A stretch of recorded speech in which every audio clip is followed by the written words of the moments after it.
एक निवेदन आपसे यह है कि इस हॉल में जो लोग 1 2 3 आए हैं, दोस्त लोग आए हैं, जिंदगी में दोस्तियों का सम्मान करना जो आपके बचपन से साथ चली हों। जो लोग अपने सहचरों का सम्मान नहीं करते, रास्ते उनका सम्मान नहीं करते, मंजिलें तो छोड़ दीजिए। ये मैं इसलिए कह रहा हूं कि एक छोटा सा शपथ ग्रहण समारोह होता है, उसमें कितने सारे अतिथि आते हैं पीछे खड़े होने के लिए। दुनिया का सबसे बड़ा शपथ ग्रहण समारोह हुआ, दुनिया का सबसे बड़ा राज्याभिषेक हुआ जब 14 साल बाद राम लौट कर आए। उन्हें राजा घोषित करना था, भरत व्यवस्था कर रहे थे। एक मुख्यमंत्री शपथ लेता है तो कितनी भीड़ आती है। देखा था आपने, कर्नाटक में शपथ हुई थी, कितने लोग पीछे खड़े थे, बहुत सारे आए थे, फ्यूज बल्बों की झालर पूरी एकदम पीछे। हाँ, हमारा वाला लट्टू भी था। तो इतने सारे लोग आते हैं, लेकिन राम का राज्याभिषेक हुआ। भरत ने पूछा कि भाई साहब किसको बुला लें, गेस्ट किसे बुला लें। मर्यादा पुरुषोत्तम ने कहा कि बेटा मैं तो जंगल में था तो मुझे पता नहीं कौन राजा हो गया कौन युवराज हो गया, तुम बुला लो किसी को भी। भरत ने कहा भैया किसी से तो मैत्री हुई होगी। बोले ये सुग्रीव, अंगद, हनुमान ये सब आए हैं साथ में, किसको बुला लूं।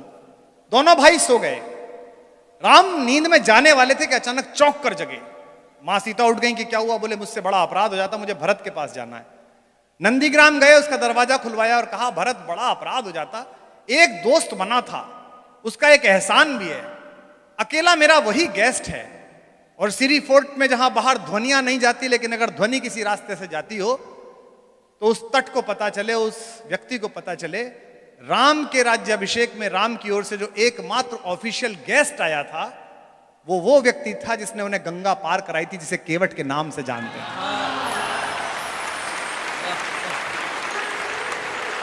इसे कहते हैं मैत्रियां निभाना।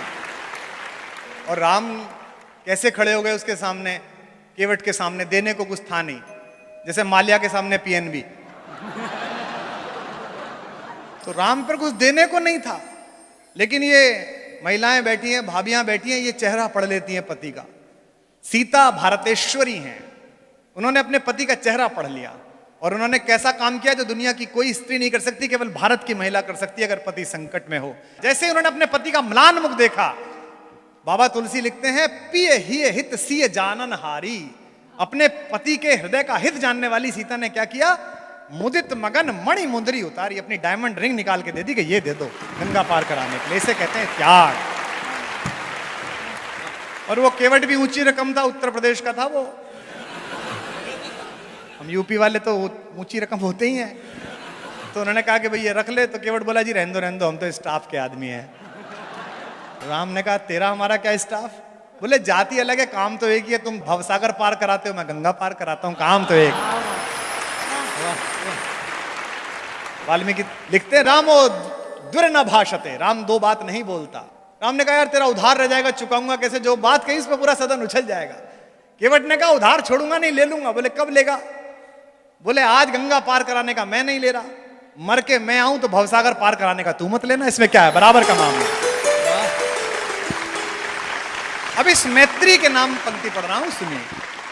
पुरानी दोस्ती को इस नई ताकत से मत तोलो, ये संबंधों की तुरपाई है, षड्यंत्रों से मत खोलो। ये संबंधों की तुरपाई है, षड्यंत्रों से मत खोलो। नाम नहीं लूंगा, समझोगे आप सब। ये संबंधों की तुरपाई है, षड्यंत्रों से मत खोलो। मेरे लहजे की छैनी से गढ़े कुछ देवता जो कल, मेरे लहजे की छैनी से गढ़े कुछ देवता जो कल, मेरे लफ्जों पे मरते थे वो अब कहते हैं मत बोलो।